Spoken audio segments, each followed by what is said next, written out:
जोर नाही आपल्याला लढायचा कुणामध्ये जोर नाही एवढी कुणाचीही निष्ठा कठोर नाही जरा आवाज जोरात आला पाहिजे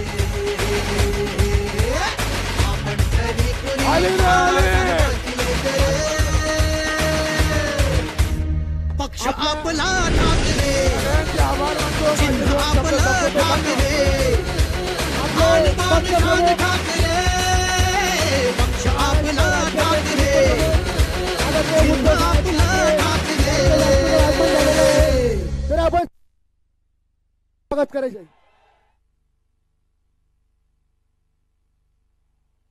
जय भवानी आवाज कुणाचा उद्धव साहेब तुम आगे बढ़ो उद्धव साहेब तुम आगे बढ़ो दिल्लीचा तख्ता हलवायचा जोरात घोषणा द्यायचे उद्धव साहेब तुम आगे बढ़ो जय भवानी आदरणीय उद्धव साहेबांचं आगमन झालंय आपण बसून घ्यावं आता उद्धव साहेब छत्रपती शिवरायांच्या पुतळ्याला या ठिकाणी माल्यार्पण करणार आहेत आणि सर्वच महापुरुषांना या ठिकाणी वंदन करतायत छत्रपती शिवाजी महाराज की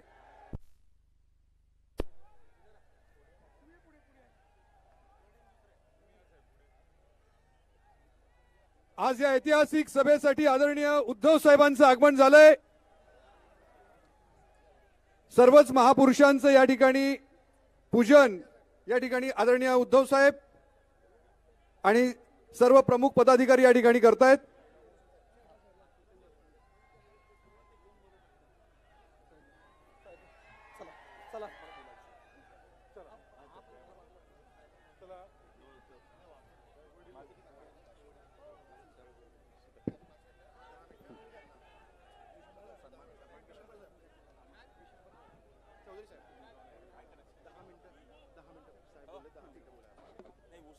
यानंतर आपण आता साहेबांचा या ठिकाणी सन्मान करणार आहोत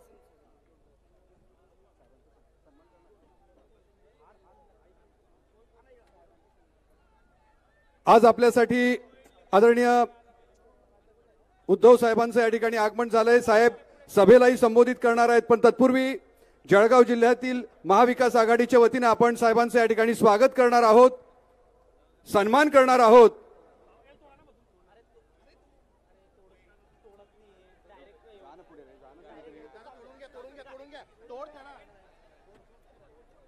भला मोठा पुष्पहार या ठिकाणी साहेबांसाठी आणण्यात आलाय आणि या पुष्पहाराने साहेबांचं या ठिकाणी आपण स्वागत करणार आहोत जोरदार टाळ्या वाजवून साहेबांचं या ठिकाणी आपण स्वागत करूयात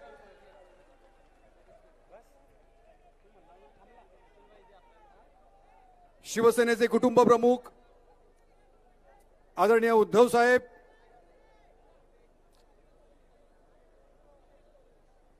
महाविकास आघाडीचे आणि इंडिया आघाडीचे सर्व पदाधिकारी आज या ठिकाणी उपस्थित आहेत उद्धव साहेब तुम आगे बढ़ो अरे आवाज कुणाचा महानगर प्रमुख गायत्री सोनवणे हे साहेबांना संविधानाची प्रत या ठिकाणी भेट देणार आहेत गायत्रीताई सोनवणे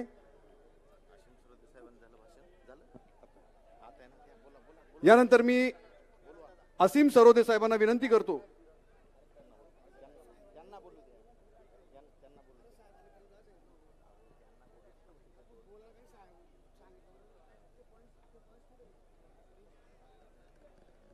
मी माननीय असीम सरोदे साहेबांना विनंती करतो की त्यांनी यावं आणि आपलं मनोगत व्यक्त करावं ॲडव्होकेट असीम सरोदेजी निर्भय बनो ही चळवळ संपूर्ण राज्यभर त्यांनी राबवली आहे आणि खास आज या सभेच्या निमित्ताने असीम सर या ठिकाणी आहेत असीम सरोदे सर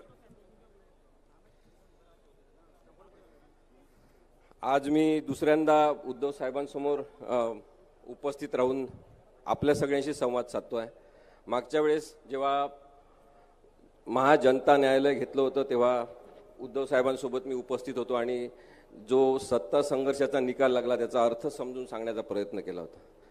आज ही दुसरी वेळ आहे कारण की उद्धव साहेब हे आता लोकशाहीचा आवाज बनलेले आहे. उद्धव साहेब हे संविधानाचा आवाज बनले आहेत. म्हणून आज आम्ही निर्भय बनोतर्फे उद्धव साहेबांच्या समर्थनार्थ इथे उपस्थित आहोत. मागे नरेंद्र मोदी साहेब आले, त्यांनी सांगितलं की ही शिवसेना नकली शिवसेना आहे. मी एक वकील म्हणून हे सांगू शकतो, इथे बसलेले अनेक वकील सांगू शकतील, कोणती शिवसेना नकली आहे. अपात्रतेच्या प्रकरणामधून ज्या पद्धतीचा निर्णय आलेला आहे त्यातून हे स्पष्टपणे दिसलेलं आहे की कायदा हा फिरवण्यात आला, कायदा हा मोडण्यात आला आणि जे अपात्र आहेत त्यांना सत्तास्थानी बसवलेलं आहे. अपात्र असलेल्या लोकांचं सरकार आज महाराष्ट्रामध्ये आहे. मानसिक तणाव वाढवणारं हे राजकारण तयार करण्यामध्ये ज्यांची किडलेली आणि नाचलेली बुद्धी पणाला लागली ते देवेंद्र फडणवीस महाराष्ट्राचे दोषी आहेत. आणि त्यामुळे राहुल नार्वेकर असतील, जे अध्यक्ष विधानसभेचे होते, त्यांनी जो निर्णय दिला तो पाहिल्यावर या जळगाव जिल्ह्यामध्ये दुःख व्यक्त करायला पाहिजे की इथे एक सभापती महाराष्ट्राला दिला जळगाव जिल्ह्याने, त्यांचं नाव होतं मधुकरराव चौधरी. अत्यंत प्रामाणिक, निस्पृह आणि कायद्याला धरून चालणारा माणूस म्हणून मधुकरराव चौधरींची आठवण नक्की केली पाहिजे. आणि आज महाराष्ट्राची अधोगती अशी झालेली आहे की राहुल नार्वेकर यांच्यासारखा माणूस अध्यक्ष म्हणून विधानसभेचा आहे. ज्यांनी उद्धव साहेबांवर अन्याय केला, अत्याचार केला, तो केवळ उद्धव साहेबांवर नाही, तो संविधानावर वार केलेला आहे. आणि त्यामुळे या निवडणुकीत महाविकास आघाडी म्हणून सगळ्यांना निवडून देऊन यांचा बदला आपण घेतला पाहिजे. हे एक फुल आणि दोन हाफचं सरकार महाराष्ट्रात आहे. ते सरकार ज्यांनी आणलं ते 24 तास राजकारण करणारे नरेंद्र मोदी आणि अमित शहा हे दोषी आहेत महाराष्ट्राचे आणि संविधानाचे सुद्धा. इथे हे भाजपचं कार्यालय म्हणतात. मी आल्यावर चौकशी केली, कोणीतरी मला सांगितलं कदाचित ते सुद्धा बेकायदेशीर आहे का तपासा.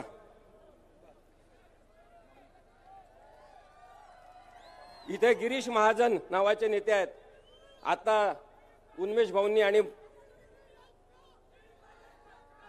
गिरीश महाजन हे स्वतःला नेते म्हणवतात. मी आपल्याला सांगतो गिरीश महाजन कोण आहेत.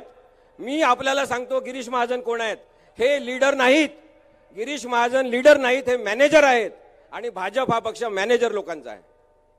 आज आपल्याला इथे ठरवायचं आहे की आपल्याला लीडर निवडून द्यायचे आणि लोकशाहीसाठी एक मोठा आवाज बुलंद करायचा आहे. 370 कलम काढलं असंही सांगतात. मी पुन्हा आपल्याला इथे कायदेशीर दृष्टिकोनातून सांगतो 370 कलम अजूनही भारतीय संविधानात आहे. अमित शहा खोटं बोलत आहेत. देवेंद्र फडणवीस खोटं बोलत आहेत. 370A आणि 370B असे दोन भाग आहेत. 370B यांनी केवळ निष्प्रभ केलेला आहे. 370B काढून टाकलेला आहे. त्याच्यामध्ये असं होतं की जम्मू काश्मीरमध्ये इतर राज्यातला कोणी माणूस जाऊन परवानगीशिवाय जमीन विकत घेऊ शकत नाही. आणि आता आपण जमीन विकत घेऊ शकतो. किती भारतीय लोकांनी जमीन विकत घेतली? 3 जणांनी जमीन विकत घेतली. आणि सगळ्यात जास्त जमीन कोणी विकत घेतली?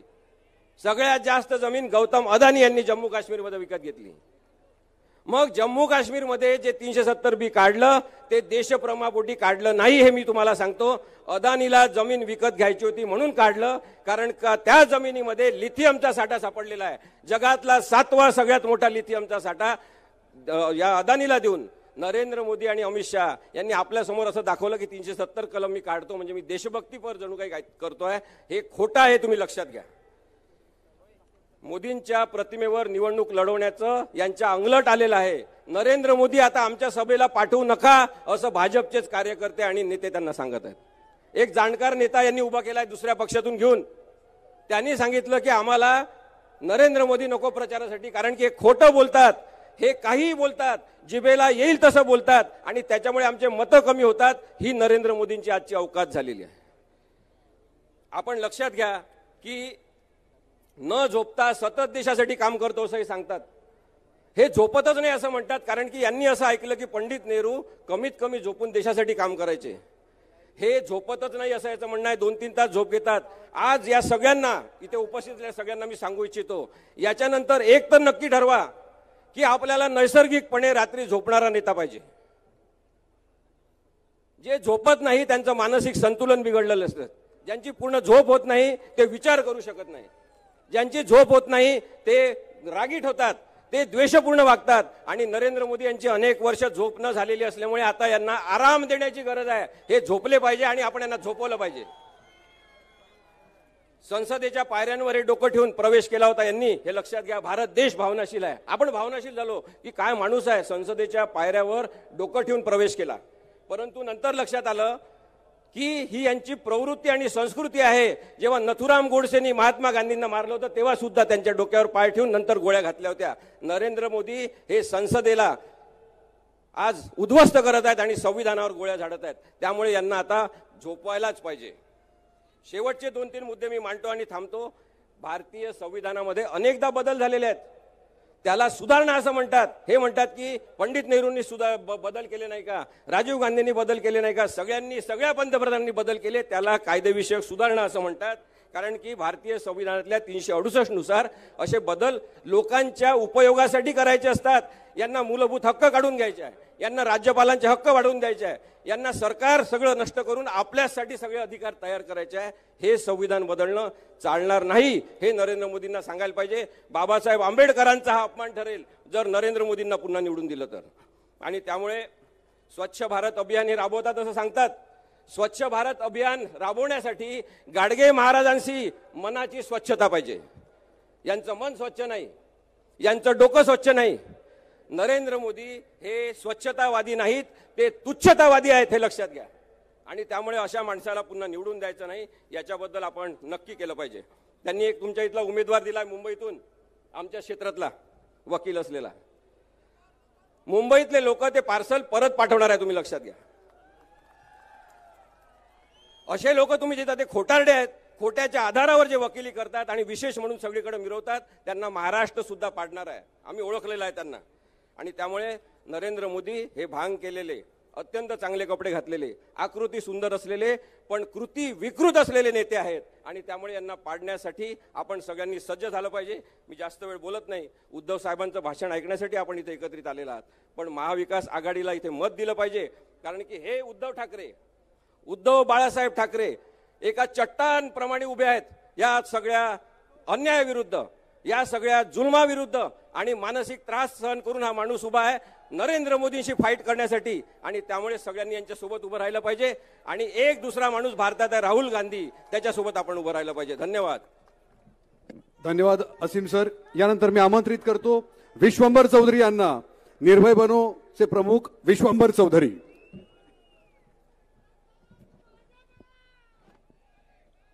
माननीय उद्धवजी, मंचावर उपस्थित महाविकास आघाडीचे सर्व नेते आणि जळगाव मधील बंधू आणि भगिनींनो, मी संकट मोचकवरती बोलणार होतो पण बरंच बोलून झालं म्हणून जास्त बोलत नाही. बोला म्हणतात ठीक आहे. संकट मोचकचं काम एकच आहे, जिथे जिथे लोकशाही मार्गाने आंदोलन होईल तिथे तिथे जाऊन पैसा पेरायचा, तिथे तिथे जाऊन माणसं फोडायची आणि ते आंदोलन उद्ध्वस्त करायचं. राळेगण सिद्धीमध्ये यांनी काय केलंय मला माहिती आहे सगळं, म्हणून मी बोलणार होतो. पण आता उद्धवजींचं भाषण ऐकायचं, जास्त बोलायला नको. यांचे जे पिस्तूल लटकून येतात, हे पिस्तूल लटकून मला बोलत आहे.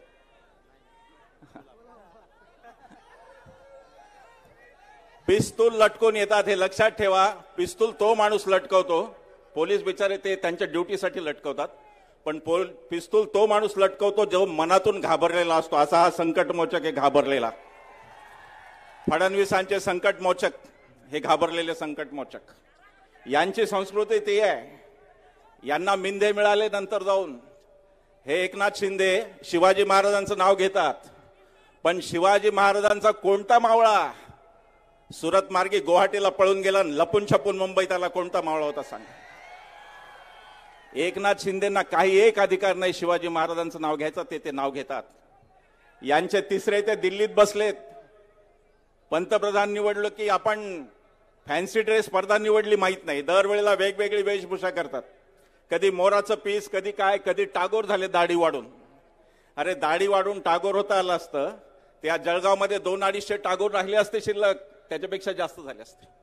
निव्वळ खोटं बोलायचं, सतत खोटं बोलायचं, प्रचार खोटा करायचा आणि शासन सरकार विरोधी पक्षाची पाडत राहायची, याशिवाय दुसरा कोणताही उद्योग नाही.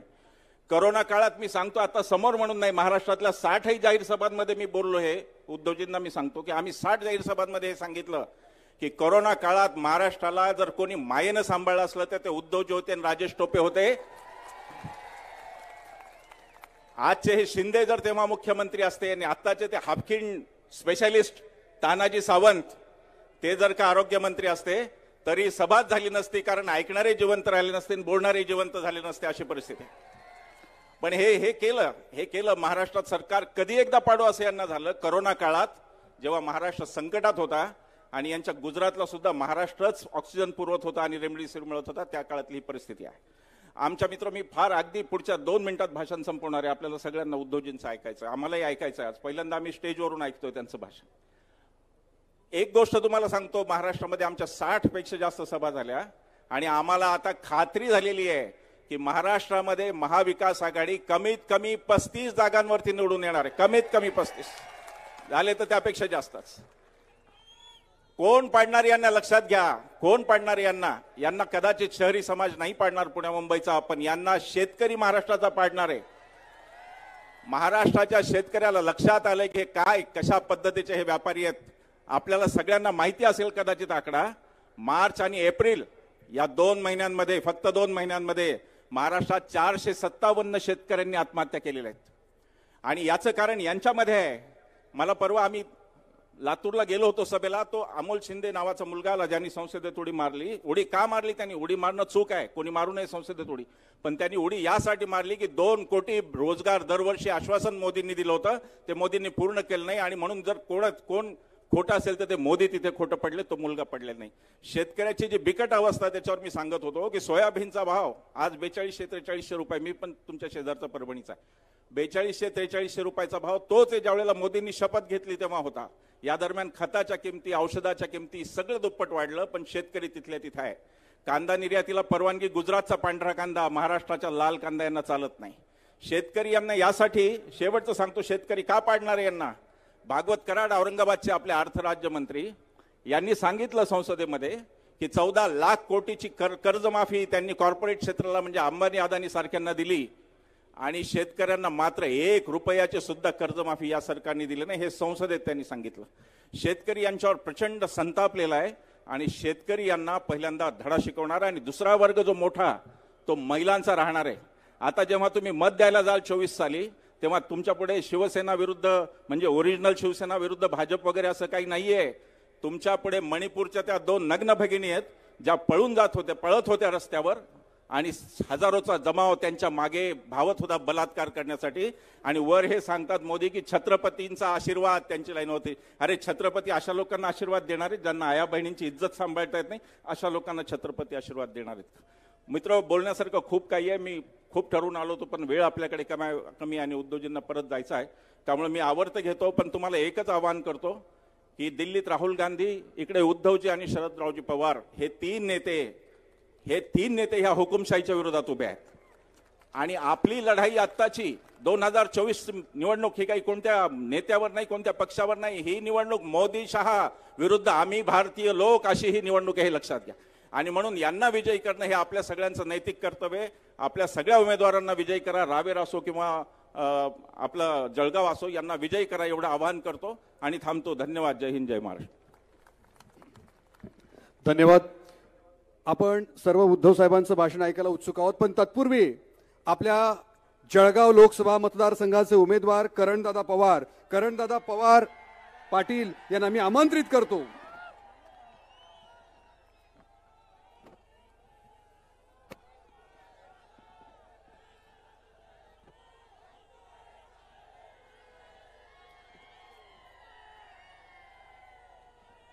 जय भवानी, जय भवानी. उद्धव साहेब तुम आगे बढ़ो, उद्धव साहेब तुम आगे बढ़ो. होऊ घातलेल्या 2024च्या आजच्या लोकसभा निवडणुकी प्रसंगी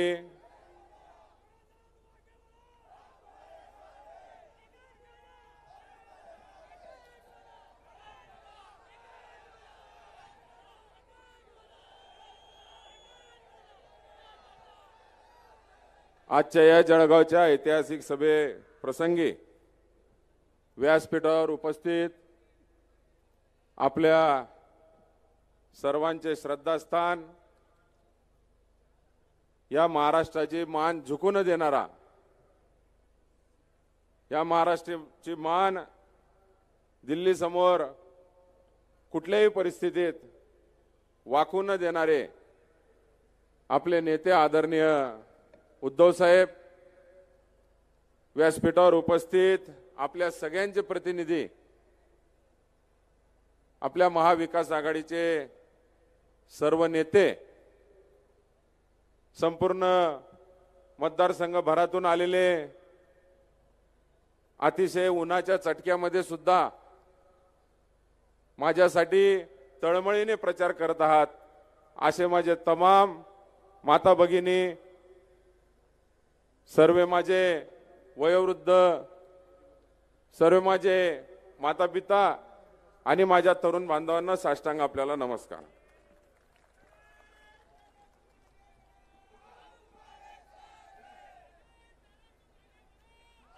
साहेब, आमच्या इथे उल्लेख करणं पत्रकारांचा फार गरजेचा आहे.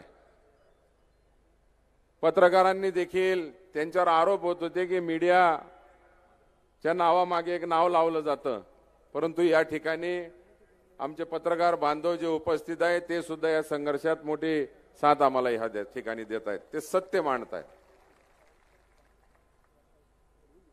होऊ घातलेली ही निवडणूक महागाईच्या मुद्द्यावर असेल, बेरोजगारीच्या मुद्द्यावर असेल, आमच्या शेतकऱ्याच्या मालाला हमी भाव नाही या मुद्द्यावर असेल, हे आपण सारे मुद्दे आपण अनेक दिवसापासून ऐकत आहात. परंतु या ठिकाणी आमच्या जळगावची निवडणूक साहेब अतिशय वेगळ्या मुद्द्यावर या ठिकाणी गेलेली आहे. सत्तेविरुद्ध आम्ही या ठिकाणी संघर्ष करत आहोत. अतिशय कमी वयामध्ये आपल्याकडनं आम्हाला उमेदवारी मिळाली. हा संघर्ष उन्मेष दादा आणि आम्ही केला एक मैत्रीचं प्रतीक. आज ज्या ठिकाणी गद्दारी, धोकादाडी, पाठीत खंजीर खुपसणे याच्या पलीकडे राजकारणात ऐकायला मिळत नाही, त्या ठिकाणी एक मैत्रीचं उदाहरण खासदार उन्मेष दादांनी या ठिकाणी आपल्या माध्यमातून उभं केलं. साहेब, आम्ही आपला आशीर्वाद घेऊन संघर्ष करायला निघालोय. योग्य माणसाचा आशीर्वाद घेऊन आम्ही संघर्ष करायला निघालोय. कारण आपण जो संघर्ष करत आहात, आपण जी मान महाराष्ट्राची वाकू देत नाहीयेत, आपण जो संघर्ष करत आहात, आपण जे वेदना सहन करत आहात, तो आदर्श आमच्या पुढे आणि उभ्या महाराष्ट्रापुढे आपण ठेवलेला आहे. साहेब, खऱ्या अर्थाने शिवसेनेत आल्यानंतर आपला शिवसैनिक काय आहे हे कळालं. अतिशय तळमळीने फिरणारा आपला हा कार्यकर्ता, या शिवसेनेचा कार्यकर्ता तळागाळात, गावागावामध्ये जसं आपण मोठ्या तख्तांपुढे झुकले नाही, तसे ते देखील या ठिकाणी मोठ्या तख्तांपुढे झुकत नाहीयेत. हा आपल्याला मानणारा शिवसैनिक आम्ही या ठिकाणी जवळून बघतोय. या निवडणुकीमध्ये साहेब, आमच्या मतदारसंघामध्ये अनेक आश्वासनं मागच्या काळात दिली गेली. आता तर सुरुवातीला आमच्या मतदारसंघात सांगितलं गेलं होतं की 5 लाख मतांनी ही सीट भारतीय जनता पार्टीची या ठिकाणी निवडणूक जिंकून येतील. मला असं वाटतं एक 10-15 दिवस झाले साहेब, आपल्याला उबाटा आणि फपुटा म्हणून हिणवलं गेलं होतं. पण मी कुठलीही गोष्ट पॉझिटिव्हली घेतो. मी म्हणले इशारा देताय फपुट्यात फिरावं लागेल, आणि फपुट्यात गावोगावी फिरतोय. आणि 10-12 दिवस झाले आता ते 5 लाखचं नाव सुद्धा काढत नाही.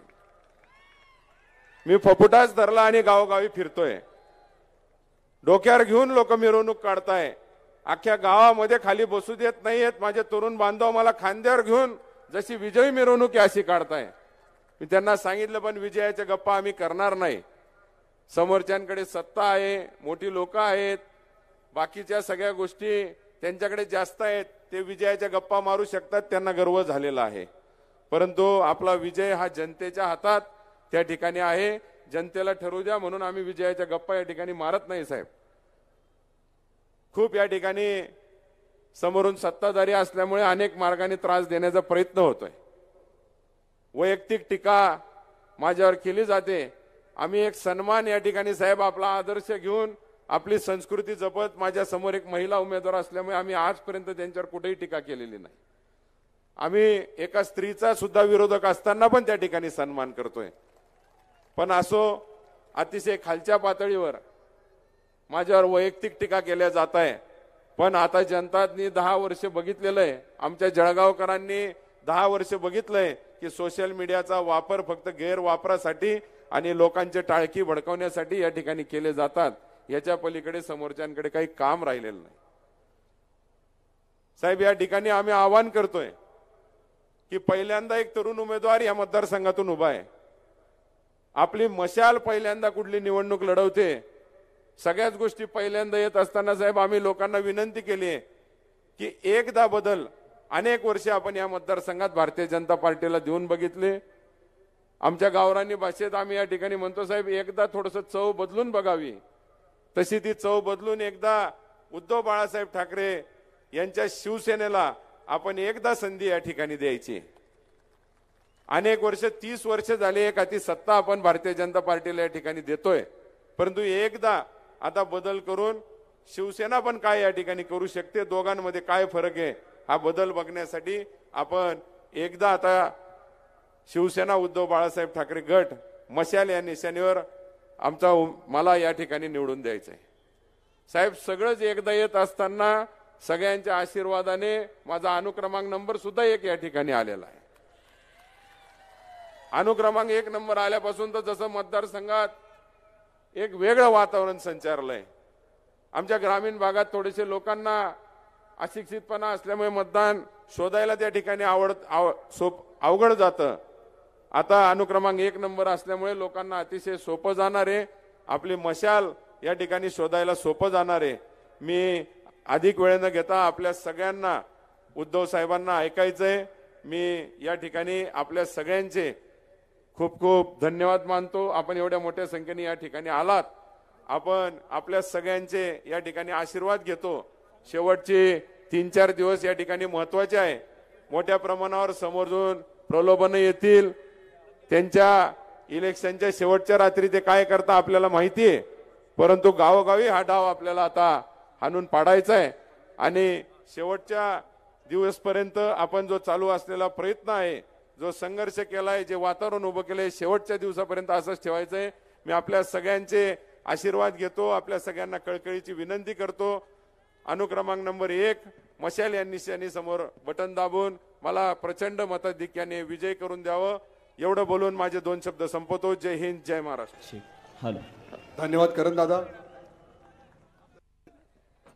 लकी टेलर जे आहेत लक्ष्मणदादा पाटील हे साहेबांचा या ठिकाणी सन्मान करतायत आणि साहेबांसाठी एक मशाल या ठिकाणी ते भेट देत आहेत.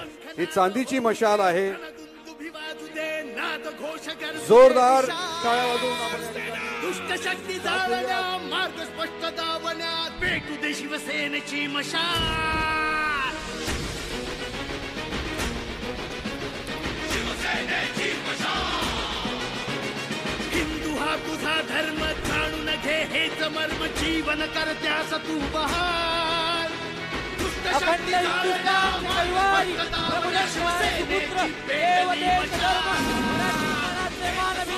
हिंदू अस्मितेचे शिरोमणी हिंदुस्तान हिंदू, हिंदुस्थानचे एकमेव हिंदुहृदय सम्राट सरसेनापती महानेता माननीय शिवसेना प्रमुख श्रीमान बाळासाहेब ठाकरे यांचा, पक्ष प्रमुख उद्धवसाहेब ठाकरे यांचा.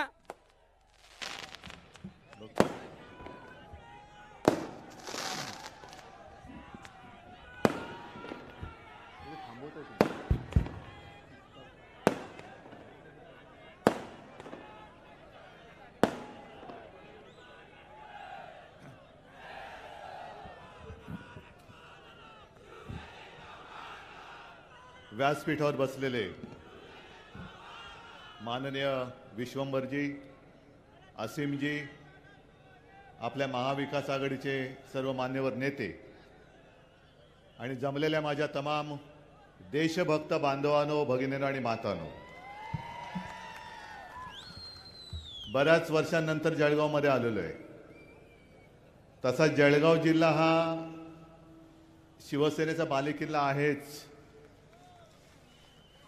काही जणांनी टकरा देण्याचा प्रयत्न केला. टकरा देण्याचा उपयोग असा झाला की सुरुवातीला जेवढी शिवसेना मजबूत होती त्याच्या 10 पटीने आणखीन मजबूत झाली. आणि एक वैशिष्ट्य सांगतो, आता आपला करणदादा उमेदवार आहेत आणि करणदादा तुम्ही या आणि तुमचे काका कुठे आहेत? हे वैशिष्ट्य आहे की शिवसेना काका पुतण्याला एकत्र आणते.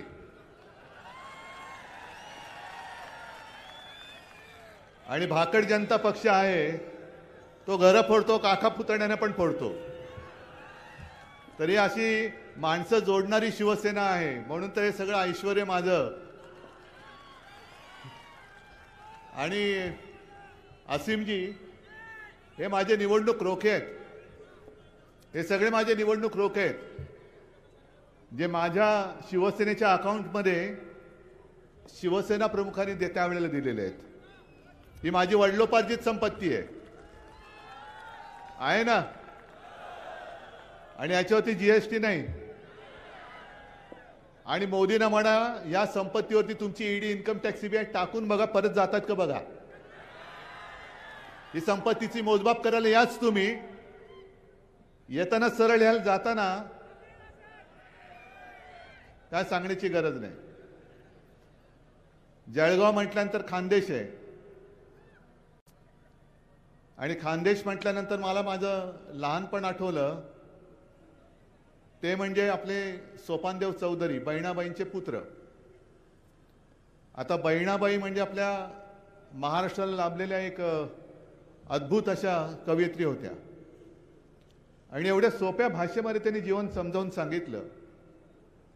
आज जे काय भाजपाचं झालेलं आहे त्यांना पराभवाचं भूत समोर दिसायला लागलेलं आहे. म्हणून राम राम राम राम राम करायला लागलेले आहेत. आणि सतत जात आहेत आणि अयोध्येला लोटांगण घालतायत, वाचव रे रामा, वाचव रे रामा. पण काय उपयोग नाही, कारण मनी नाही भाव आणि देवा मला पाव. कसं काय पावणार? आणि आम्ही सुद्धा श्रीरामाचे भक्त आहोतच. राम मंदिरामध्ये, त्याच्या उभारणीमध्ये, त्या सगळ्या लढ्यामध्ये शिवसेनेचं काय योगदान आहे हे आम्हाला कोणी शिकवण्याची गरज नाही. तमाम जनता माहिती आहे, जनतेला माहिती आहे की शिवसेना प्रमुखांनी काय केलं होतं तेव्हा. पण बहिणाबाईंच्या 2 ओळी मला आठवतात. आम्ही राम भक्त आहोत. तसं बहिणाबाई म्हणायच्या की देवा पांडुरंगा तुझी भक्ती कशी करू सांग, तुझ्या रूपाआड येतं सावकाराचं रे सोंग. बरोबर ना? म्हणजे भक्ती करायचं पण सावकार आहे मध्ये. तसंच आज मला प्रभू रामचंद्राला सांगायचंय की प्रभू रामचंद्रा तुझी भक्ती कशी करू सांग, कारण तुझ्या रूपाआड येतं भाजपाचं रे ढोंग. आणि सोपानदेव चौधरी म्हणजे आता हे त्यांचे शब्द आहेत, तरी विश्वंभरजी एका शब्दाला मी जरा समानार्थी शब्द वापरतोय, मूळ शब्द तुमच्या लक्षात येईल. आम्ही लहान मुलं होतो तेव्हा सोपानदेव आमच्या घरी यायचे, आजोबांचे मित्र. आणि सोपानदेव सुद्धा एक प्रतिभावान माणूस. आणि त्यांनी काही गमती जमती आम्हाला सांगायचे. ते आले का धमाल असायची. आम्ही सगळी तिघही भावंड त्यांच्या अवतीभोवती असायचे आणि ते त्यांच्या अस्सल अहिराणी भाषेमध्ये, मराठी भाषेमध्ये आम्हाला अशा गमती जमती सांगायचे की ऐकतच राहावं. हे मी मुद्दामून का ऐकवतोय? कारण आजच्या परिस्थितीला ते चपखल बसतंय. आज सुद्धा संपूर्ण देशात असंतोष पसरलेला आहे. येत्या 4 जूनला लोकशाहीचा विजयोत्सव संपूर्ण भारत साजरा करणार आहेत. मोदी सरकारचं विसर्जन करणार आहेत. आणि तरी देखील काही जण जे अंधभक्त आहेत की त्यांना अजूनही ते मोदी मोदी मोदी करतायत, मोदी सरकार मोदी सरकार.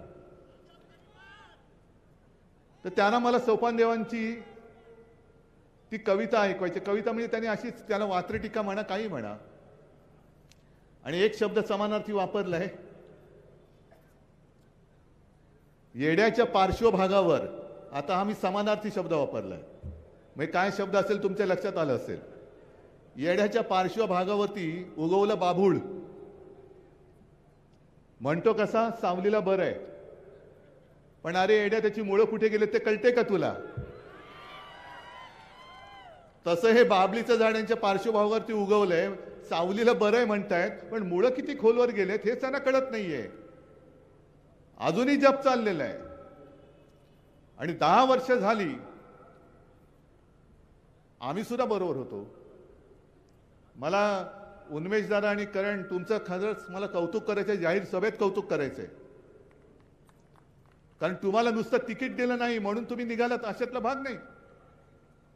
साधारणतः एक दुनिया अशा पद्धतीने जाते की विरोधी पक्षातली माणसं हे सत्तेच्या पक्षात जातात, सत्ताधारी पक्षात, आणि त्या प्रवाहामध्ये ओणकी सुद्धा वाहून जातात, लागतात पहिली तिराला कुठेतरी. ओणकाच असतो तो. त्या ओणक्यावरती नंतर बेडकं बसतात, माशा बसतात, कारण ओणका काहीच करत नाही, तो प्रवाहाबरोबर वाहत जातो. पण तुम्ही प्रवाहाच्या विरुद्ध पोहत जाऊन सत्ता आणण्यासाठी शिवसेनेत आलेला आहात. ही लढाई ही उन्मेषदाराची नाही, ही लढाई करंडाराची नाही, ही लढाई तुमची लढायला ते उभे राहिलेले आहेत. तुम्ही त्यांना साथ देणार आहात की नाही हा प्रश्न, हा विषय हा 4 तारखेला कळणार आहे. केवळ काहीतरी त्यांना तिकीट नाकारलं तसं नाही. एक माणूस उमेदीने काम करत असतो. आणि खरं सांगतो तुम्हाला की उन्मेष दादा, तुम्ही जेव्हा भाजपात होते आणि काम करत होतात, नंतर आमची युती तोडली, भाजपने वगैरे ते भाग सोडा, पण आम्हाला सुद्धा एक समाधान होतं की एका चांगल्या माणसाला आम्ही 19 साली साथ दिली, चांगलं काम करतोय.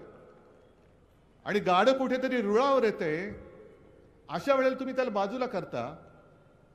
तुम्ही कोणाला उमेदवारी द्यायची तुम्ही द्या, त्यांच्यावरती मला काही टीका नाही करायची, पण वापरा आणि फेकून द्या. जेव्हा तुम्हाला भाजपला गरज असते तेव्हा माणसं वापरायची, पक्ष वापरायचे, आणि त्यांचा उपयोग संपला की फेकून द्यायचं. म्हणजे देवेंद्र फडणवीस जे बोलतात की मोदींच्या इंजिनाला विकासाचे डबे आहेत, काय बोललात? ऐकायला नाही आलं?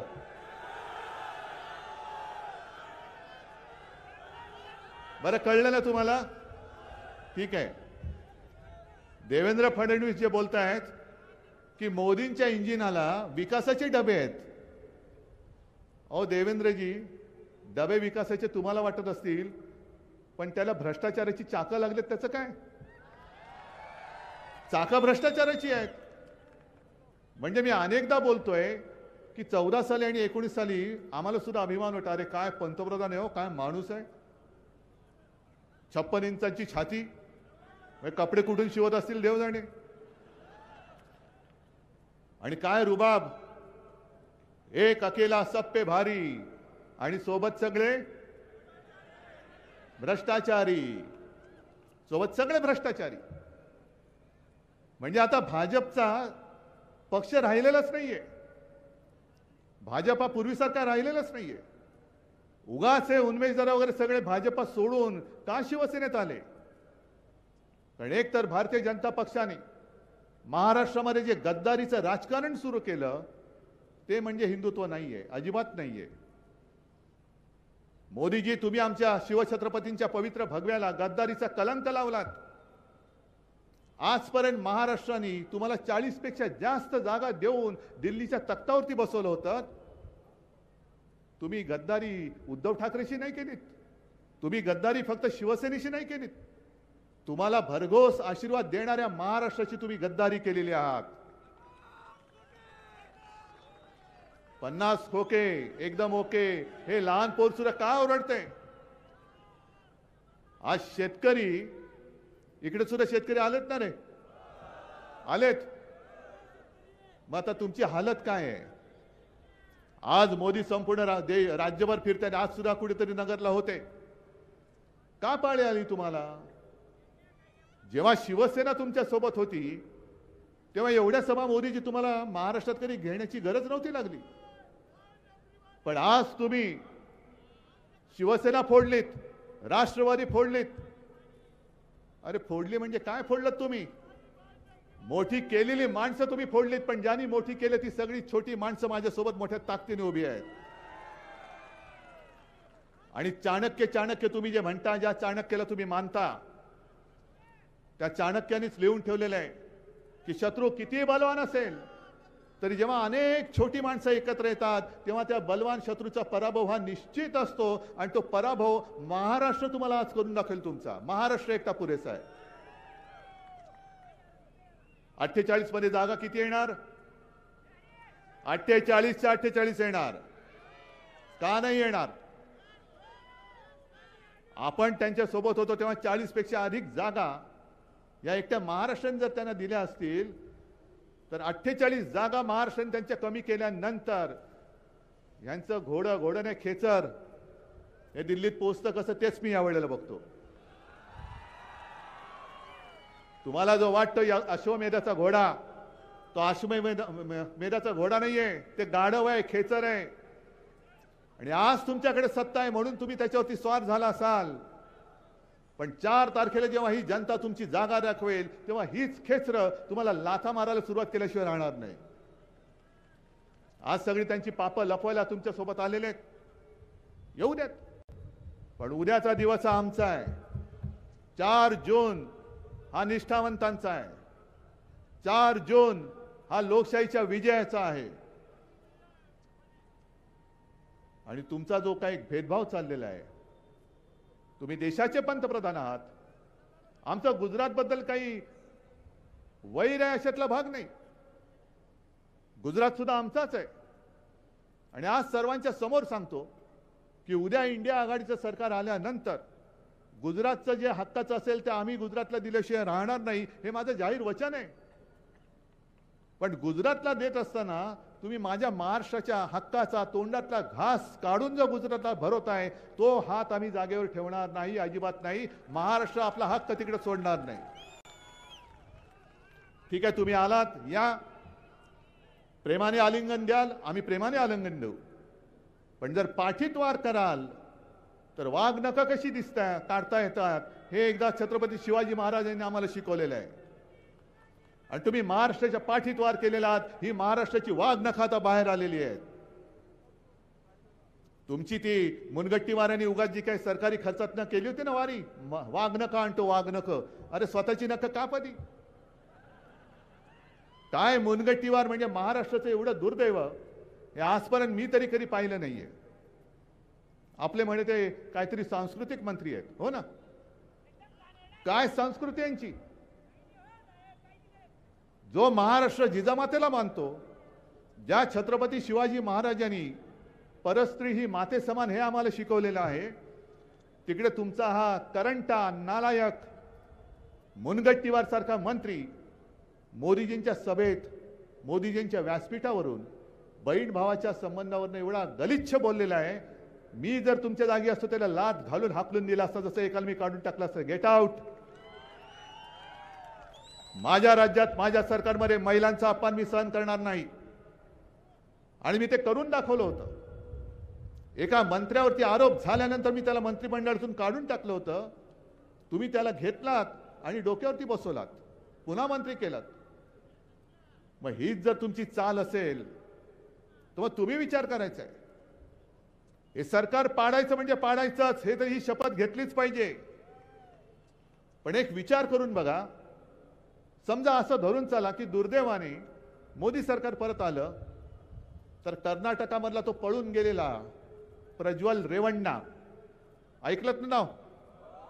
काय त्याचे प्रताप? बलात्कारी माणूस, महिलांना छळणारा माणूस, त्यांचे व्हिडिओ काढणारा माणूस. आज परिस्थिती अशी आहे की त्याच्या विभागामधल्या सगळ्या महिला आणि सगळे पुरुष हे सगळे असे भयभीत झाले. कोण कोणाबरोबर संबंध हेच कळत नाही. अनेक महिला घरदार सोडून गेलेल्या आहेत. आणि प्रज्वल रेवण्णा पळून गेला. मोदींनी स्वतः सभेमध्ये सांगितलंय, या प्रज्वल रेवण्णाला मत म्हणजे मला म्हणजे मोदींना मत. मग हे जर का जाहीर सभेतलं त्यांचं भाषण असेल आणि समजा मोदी सरकार परत आलं आणि प्रज्वल रेवण्णा तुमचे महिला आणि बाल कल्याण मंत्री झाले देशाचे, तर काय होईल? चालतील तुम्हाला? ही भाजपची संस्कृती म्हणजे हिंदुत्व नाहीये. भाजपचा विचार म्हणजे देशाची घटना नाहीये. यांचे जे नड्डा बोलले, प्रदेशाध्यक्ष, आपलं पक्षाध्यक्ष, की देशामध्ये एकच पक्ष शिल्लक राहील, हे केवढा घातक विचार आहे. हे सगळे जे आहेत संघवाले, हे स्वातंत्र्यानंतर काही काळ तिरंगा झेंडा सुद्धा त्यांच्या कार्यालयावरती फडकत नव्हते. मग त्यांची ती जी काय घोषणा होती, एक विधान, एक निशाण, एक प्रधान, त्यांना तेच करायचंय. एक निशाण म्हणजे भाजपचा फडका नाही, तो माझ्या भारत मातेचा तिरंगा झेंडा आहे. एक विधान म्हणजे तुमच्या बुरसटलेल्या गोमूत्रधाऱ्यांनी लिहिलेलं विधान नसेल, तर ते महामानव डॉक्टर बाबासाहेब आंबेडकरांनी लिहिलेली घटना आणि ते संविधान असेल. आणि एक प्रधान म्हणजे मोदीजी नाही, 140 कोटी जनतेमधला कोणी जो जनता ठरवेल तो प्रधान असेल. कारण देशाला 75 वर्ष होऊन गेली. पंतप्रधान पद, मुख्यमंत्री पद हे कायम असतं, त्याच्यावरती लोक येतात बसतात. त्यांचा काळ झाल्यानंतर जसं जर तुम्ही गद्दारी नाही केली तर कार्यकाल पूर्ण होतो. पण याच्यानंतर कोण, त्याच्यानंतर कोण, काय कोणा वाचून कोणाचं अडत नाहीये. आणि यांना 400 पार जे करायचंय ते 400 पार एवढ्यासाठीच करायचंय की तिथे सुद्धा महाराष्ट्राबद्दलचा आकस आहे. आकस एवढ्यासाठी आहे की घटना हे संविधान कोणी लिहिलं? डॉक्टर बाबासाहेब आंबेडकर, महामानव डॉक्टर बाबासाहेब आंबेडकर. अरे महाराष्ट्राचा सुपुत्र, आणि तो सुद्धा एका दलित कुटुंबात जन्मलेला माणूस एवढा बुद्धिमान असू शकतो आणि त्यांनी लिहिलेली घटना ही आम्ही पाळायची? हे या गोमूत्रधाऱ्यांना परवडत नाही. हे गोमूत्रधारी बुरसटलेले विचारांचे आहेत, म्हणून त्यांना ती घटना बदलायची. आणि मी प्रत्येक वेळेला जो इशारा देतो तोच पुन्हा तुमच्या सगळ्यांच्या साक्षीने देतोय की तुम्ही घटना बदलण्याचा प्रयत्न करून बघा. संपूर्ण देश पेटून उठल्याशिवाय राहणार नाही. करून बघा प्रयत्न. तुमचा आकस आकस आकस म्हणजे किती आकस ठेवायचा? जणू काही देशासमोरचे सगळे प्रश्न संपलेत. मणिपूर 1 वर्ष झालं अजूनही अशांत आहे, पण यांच्या ढोलक्या कशा वाजतात? रशिया आणि युक्रेन मधलं जे काही युद्ध आहे, वॉर रुकवा दी पप्पा, वाट लगा दी पप्पा. कसलं वॉर रुकवा दी? महाराष्ट्रामध्ये तुम्ही एवढी मतं मागण्याच्या मताच्या भिकेसाठी येत आहात. एकदा तरी मोदीजी पंतप्रधान म्हणून तुम्ही मणिपूरमध्ये त्या हिंसाचारानंतर का गेला नाहीत? तुम्ही समुद्राच्या तळाशी द्वारका म्हणून गेलात. एकदा तरी माझ्या आई तुळजाभवानीच्या मंदिरामध्ये तुळजापूरला का गेला नाहीत? तुम्ही जय श्रीराम म्हणायचं आम्ही ऐकतो, आम्ही सुद्धा म्हणतो, पण आम्ही मात्र जय भवानी जय शिवाजी म्हटल्यानंतर लगेच तुमचा जो घरगडी आहे निवडणूक आयोग तो आम्हाला नोटीस देतो. जय भवानी शब्द काढा. नाही काढत, काय उखडायचं ते उखाड. वाटेल ते वेडेवाकडे कायदे आम्ही मान्य करू शकत नाही. जय भवानी जय शिवाजी हा आमचा आत्मा आहे, आणि आमचा आत्मा निवडणूक आयोगाची हिंमत असेल तर त्यांनी त्याला सुद्धा हात लावून बघावं. काय आग आहे ही! मशाल नुसती निशाणी म्हणून नाही घेतलेली, ही आमच्या स्वाभिमानाची धगधगती आग आहे. त्या आगीशी खेळू नका, त्या आगीशी खेळू नका. गेल्या 10 वर्षामध्ये तुम्ही शेतकऱ्यांना जी काय भुलतापा दिली होत्या, कोपराला गुळ लावून ठेवलात. कांदा उत्पादक शेतकऱ्यांनी काय तुमचं घोडं मारले? महाराष्ट्राच्या कांदा उत्पादकांनी तुमचं काय घोडं मारले? गुजरातच्या कांद्याला तुम्ही निर्यात उठवून टाकली, आणि अजूनही कांदा उत्पादकांना इकडे आला असेल तर सांगा की तुमची निर्यात बंदी उठले का? मग त्याच्यावरती तुम्ही अजूनही काही बोलायला तयार नाहीत. शेतकऱ्याला भले तुम्ही वर्षाला 6,000 रुपये देत असाल, मिळाले असतील ना रे तुम्हाला काही लोकांना? काय ती सन्मान योजना वर्षाला 6,000 देतात, आणि तुमच्या खतावरती, बी बियाणावरती, कृषी पंपावरती, शेततळ्याच्या प्लास्टिकवरती, वायरवरती किती जीएसटी लावतात? साधारणतः 5 ते 18%. म्हणजे खतावरचा जीएसटी त्यांनी, मी आता ऐकलं की 18%वरनं 5% केला. बरोबर आहे? मग खत जर तुम्ही 1 लाखाचं घेतलं, खताचे भाव तर वाढलेच, पण खत जर 1 लाखाचं घेतलं तर जीएसटी किती गेला? 18,000 आणि तुम्हाला भीक म्हणून किती देतात? या सन्मान तुमचा, लुटायचं तुम्हाला आणि भीक म्हणून 6,000 द्यायचे. बरं, खताच्या किमती वाढल्या या तर आहेच, पण आणखीन एक माझा प्रश्न आहे की मध्यंतरी देवेंद्र फडणवीस जे बोलले की मोदीजींनी लस शोधली, म्हणे मोदीजींनी लस शोधली. नाही, हरकत नाही, चला मी मानलं मोदीजींनी लस शोधली म्हणून तुम्ही लसीकरणाच्या त्या सर्टिफिकेटवरती मोदीजींचा फोटो लावलात. मग खताच्या पिशवीवरती मोदींचा फोटो का? त्या खताच्या पिशवीवरती बैलाचा फोटो छापायला पाहिजे. कारण जर का लस मोदींनी शोधली तर मोदींचा फोटो ठीक आहे, पण खताचं काय? देशभर जो काय खत पुरवठा होतो तो कोण करतं? आणि त्याच्यावरती तुम्ही यांचा फोटो, म्हणजे सगळं काही ओरबाडायचं आणि एक सुद्धा तुम्ही वचन काही दिलेलं नाहीये. शेतकऱ्याचं उत्पन्न दुप्पट करीन, पावपट तरी वाढलं का? बरं, दुसरा प्रश्न तुम्हाला विचारतो, सांगतो येतो त्याच्यावरती पण येतो, पण शेतकऱ्यांना मी विचारतोय, महाविकास आघाडीचं सरकार असताना मी मुख्यमंत्री होतो, 2 लाखापर्यंत पीक कर्ज माफ किंवा मुक्त तुम्हाला केलं होतं, तुम्हाला मिळालं होतं की नव्हतं? मिळालं होतं ना? किती अटी होत्या? काय होत्या अटी? 2. एकदा फक्त अंगठा उठवलं की तुमच्या खात्यात पैसे येत होते. म्हणजे तुमच्या अंगठ्यावरती मी तुम्हाला कर्जमुक्त केलं करून दाखवलं होतं. हे तुम्हाला नुसते अंगठे दाखवतायत तरी सुद्धा तुम्ही त्याला मत देणार? आणि तुम्ही कापसाच्या भावाबद्दल बोललात. पहिला कापूस ठेवता कुठे हो तुम्ही सांगा? आहे कापूस ठेवायला जागा आहे? मी सोशल मीडियावरती बघितले, कदाचित तो शेतकरी दादा इकडे आला पण असेल, की कापूस ठेवायला जागा नाहीये, घरामध्ये कापूस ठेवलाय, अंगाला खास सुटले, करायचं का या कापसाची? तुम्हाला सगळ्या शेतकरी दादांना सांगतो की अरे तुम्ही तुमच्या कष्टाचा कापूस ठेवलाय, त्या कापसाची खास तुमच्या अंगाला येते, पण त्यांना सत्तेची जी काय खाज येते ती खाज आता तुम्हाला भागवावी लागेल. कारण खुर्चीत बसून बसून खुर्चीतला कापूस बाहेर आलाय, पण यांची सत्तेची जी काय हाव आहे तीच संपत नाहीये. कापसाला भाव नाही, सोयाबीनला भाव नाही, कांद्याला निर्यात बंदी अजून उठत नाही. किती उद्योगधंदे किती आले इकडे.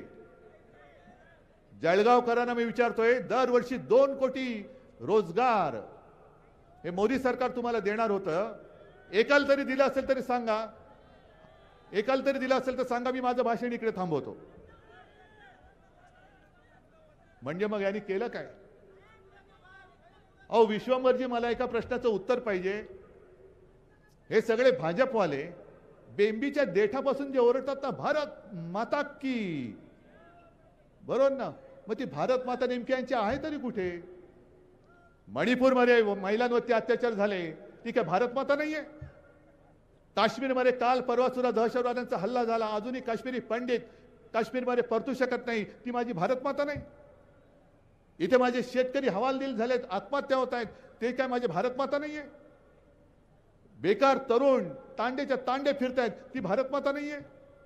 महिलांवरती अत्याचार वाढतायत, जे अत्याचार करतायत त्यांना तुम्ही सुरक्षा देताय, कोणाला सुरक्षा देताय? मग भारत माता की जय बोलू नका.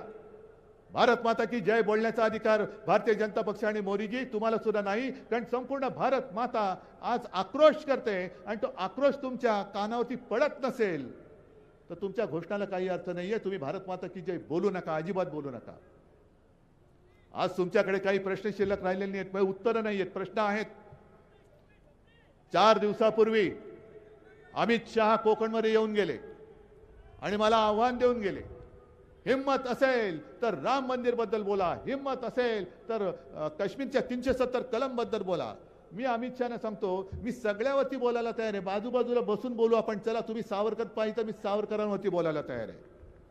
राम मंदिरावरती बोलायचं आहे, मी राम मंदिरावरती बोलायला तयार आहे. पण अमित शहाजी, तुमच्यामध्ये जर हिम्मत असेल तर माझ्या या जनतेच्या प्रश्नाबद्दल बोलून दाखवा. द्या, माझ्या जनतेच्या प्रश्नाला उत्तर द्या. तासपर्यंत त्यांचं उत्पन्न तुम्ही दुप्पट केलं नाही. कोणाच्या खात्यामध्ये 15 लाख आले आणि भाजपच्या खात्यात किती आले? 8,000 10,000 कोटी. मग एवढा सगळा भ्रष्टाचार तुम्ही ओरबाडून संपूर्ण खाताय, ओरकून खाताय आणि आमच्याकडे मोठं दाखवताय. काय मोदीची गॅरंटी, काय मोदी की गॅरंटी? इकडे सुद्धा मी बघितलं, मोदी की गॅरंटी. मोदी की गॅरंटी एकच आहे, तू खायचं तेवढं खा, भाजपा ते कुछ नहीं होगा मेरी गॅरंटी आहे. ही मोदींची गॅरंटी आहे. आणि तुम्ही आता ठरवायचंय. मी तुम्हाला शेतकऱ्यांना कर्जमुक्त करून दाखवलेलं आहे. मी 10 रुपयामध्ये शिवभोजन देऊन दाखवलेलं आहे. अनेक कामं मी 2.5 वर्षाच्या काळात करून दाखवलेली आहेत. मग तुम्हाला मोदी की गॅरंटी जास्त विश्वासार्ह आहे की उद्धव ठाकरेचं वचन, हे तुम्हाला जास्त महत्वाचं आहे? मग मी तुम्हाला जे काही वचन देतोय, इंडिया आघाडीचं सरकार तर येणारच, आणावंच लागेल. आणि हे इंडिया आघाडीचं सरकार माझ्यासाठी नाही किंवा करंडाराला किंवा आपले रावरीची जागा जिंकण्यासाठी नाही, हे तुमच्यासाठी, तुमच्या भवितव्यासाठी. कारण जर का दुर्दैवाने पुन्हा हुकुमशाही आपल्या राज्यात, या आपल्या देशात आली, तर तुमची मुलं बाळं विचारतील, अहो आम्हाला मतदानाचा अधिकार नव्हता, तुम्हाला होता, तुम्ही का हा असा करंट आमचा विश्वासघात केला? का तुम्ही याला परत निवडून दिलात? का आम्हाला गुलामगिरीत ढकललं? आहे उत्तर द्यायला जागा असेल तुम्हाला? उद्या तुमच्या सगळ्यांचा नातू, नात, मुलगा जर उभा राहिला 5-10 वर्षानंतर तुमच्या समोर, बाबा, आजोबा, काका, मामा, अहो मी तर लहान होतो, मला मतदानाचा अधिकार नव्हता, कळत होतं, पण मी काय करू शकत नव्हतो. अरे तुम्ही तर करते करविते होता, तुम्हाला कळत होतं, दिसत होता, भोगत होतात. मग तुम्ही का माझं हे असं नशीब फोडलं? का हुकुमशाला निवडून दिलात? का मला गुलाम बनवलात? आणि लोकमान्य टिळकांचं जे वाक्य आहे, जे त्यांनी भर कोर्टात इंग्रज सरकारला, त्या न्यायाधीशाला सुनावलं होतं, स्वराज्य हा माझा जन्मसिद्ध हक्क आहे आणि तो मी मिळवणारच. तेच पुन्हा संपूर्ण महाराष्ट्र मोदींना सांगतोय की स्वराज्य हा माझा जन्मसिद्ध हक्क आहे आणि तो मी राखणारच, राखणारच. आज सांगायला काही कामं नाही यार, म्हणून तुम्ही ज्या जाहिराती करताय, हिंदू मुसलमानांमध्ये झगडे, तुमच्या मताने कुठे जल्लोष व्हायला पाहिजे, हिंदुस्थानात की पाकिस्तानात? काय आमचं नातं पाकिस्तानशी आहे? उलट कदाचित मोदी जिंकले तर पाकिस्तानात नक्की जल्लोष येईल. कारण पाकिस्तानला वाटेल, अरे आपने नवाज शरीफ भाई का केक खाने वाला वापस आ गया. न बोलवता तुम्ही मान न मान मैं तेरा मेहमान म्हणून तुम्ही नवाज शरीफच्या वाढदिवसाच्या केक खायला त्या पार्टीला गेला होता. आणि तुम्ही आम्हाला शिकवता हिंदुत्व, तुम्ही आम्हाला शिकवता देशभक्ती. एवढ्या खालच्या पातळीवरती तुम्हाला यावं लागलं का? तुम्ही 10 वर्षात केलेली कामं लोकांना का नाही सांगत? अहो ही अशी संधी देवाच्या दयेने कधीतरी कोणाला तरी मिळते, 10 वर्ष सलग पंतप्रधान पद. पण ज्याचं त्यांनी ठरवायचं असतं, मिळालेल्या संधीचं सोनं करायचं का माती करायची. जर तुम्ही सोनं केलं असतं तर तुम्हाला एवढ्या सभा घेण्याची गरजच लागली नसती. आणि जर मोदीजी तुम्हाला वाटत असेल की भरपूर सभा घेतल्या म्हणजे महाराष्ट्र पुन्हा एकदा फसेल, असं नाहीये. महाराष्ट्र भोळा आहे, महाराष्ट्र भाबडा आहे, पण महाराष्ट्र हा स्वाभिमानी आहे. महाराष्ट्र कणखर आहे. महाराष्ट्र दगडांच्या देशा, राकट देशा, मर्दांच्या देशा आहे. लाचारांच्या, गद्दारांच्या, चोरांच्या देशा असं महाराष्ट्राचं वर्णन आम्ही होऊ देणार नाही. आणि मी ताठ मानेने उभा आहे. अरे भले माझं झालं, मानेचं ऑपरेशन झालं तरी मी झुकायला तयार नाही. मी ताठ मानेने उभा आहे. तुम्ही माझी साथ देणार आहात की नाही? मी सुद्धा सगळ्या गोष्टी सहन करून मला बघवत नाहीये. मी गेलो असतो मोदींसोबत, काय झालं असतं?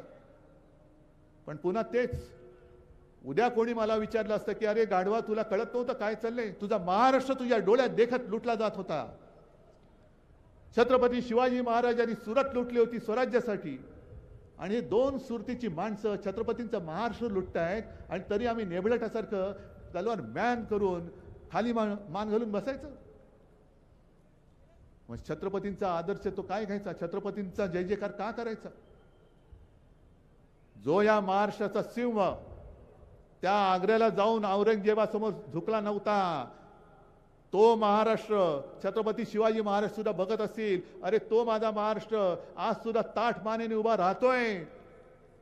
का गुडघ्यावरती झुकतोय, आम्ही दिल्लीकरांना गुडघ्यावरती आणतोय, पण महाराज आम्ही शपथ घेतलेली आहे, तुमचा स्वाभिमान, तुमचं नाव, त्याला आम्ही कलंक लागू देणार नाही. आम्ही मोडणार तर नाहीच, पण जे महाराष्ट्रावरती चालून येतील त्यांना मोडून टाकल्याशिवाय आम्ही राहणार नाही, ही शपथ घेऊन आम्ही मैदानात उतरलेलो आहे. आणि म्हणूनच जो वचननामा शिवसेनेने दिलेला आहे, जो वचननामा शिवसेनेने दिलेला आहे, त्यातलं पहिलं वचन आहे, पुन्हा एकदा महाराष्ट्राचं लुटलं गेलेलं वैभव मी शिवरायाच्या शपथ घेऊन सांगतोय, ते महाराष्ट्रात मी पुन्हा आणून दाखवल्याशिवाय राहणार नाही. जेवढे उद्योग धंदे तुम्ही महाराष्ट्रातून नेले, वित्तीय केंद्र नेलं, गुजरातला नेलं, बल्क ड्रग पार्क गुजरातला नेला, मेडिकल डिव्हाइस पार्क गुजरातला नेला, वेदांता फॉक्सकॉन गुजरातला नेला, डायमंड मार्केट गुजरातला नेला. हे सगळे जे काय आहे हे महाराष्ट्राची झालेली लोट, त्याची व्याजासकट वसुली करून मी पुन्हा महाराष्ट्राला दिल्याशिवाय राहणार नाही.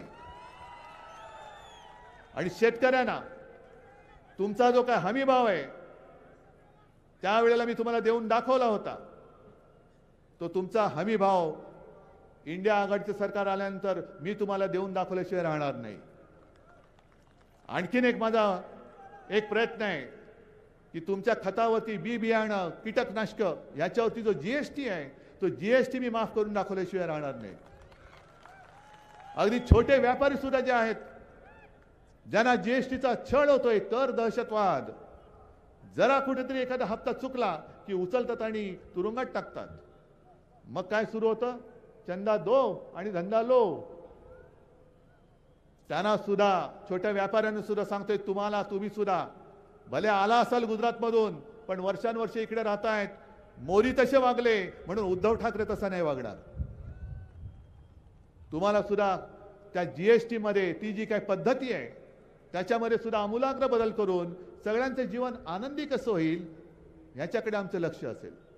अशी अनेक अनेक गोष्टी आहेत की ज्या साध्या साध्या गोष्टी ज्यांनी तुमचं आयुष्य पुढे घडत असतं.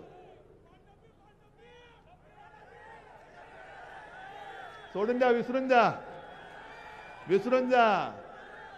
आपण ज्यांना द्यायचं तेवढं दिलं, आपण ज्याला द्यायचं तेवढं दिलं, आता विसरून जा. हे माझं वैभव तुम्हाला सांगितलं, हे भरलेलं आहे. आणि म्हणून एकच मला तुमच्याकडनं वचन पाहिजे. निवडणूक किती तारखेला आहे? 13. भाजपाचे वाजवायचे 3-13. आणि आपला उमेदवार कोण? निशाणी नक्की. आणि नंबर तो 1 नंबरच्या मताने समोर कोणी उभा असेल तर एक लक्षात घ्या, जे मोदी सांगते की समोरच्या भाजपच्या उमेदवाराला मत म्हणजे मोदींना मत, म्हणून आम्हाला मोदी सरकार नको, आम्हाला आमच्या हक्काचं भारत सरकार पाहिजे. म्हणून मला इकडनं करण दादा हा खासदार करून पाहिजे. तुम्हाला सगळ्यांना धन्यवाद देतो. जय हिंद, जय महाराष्ट्र.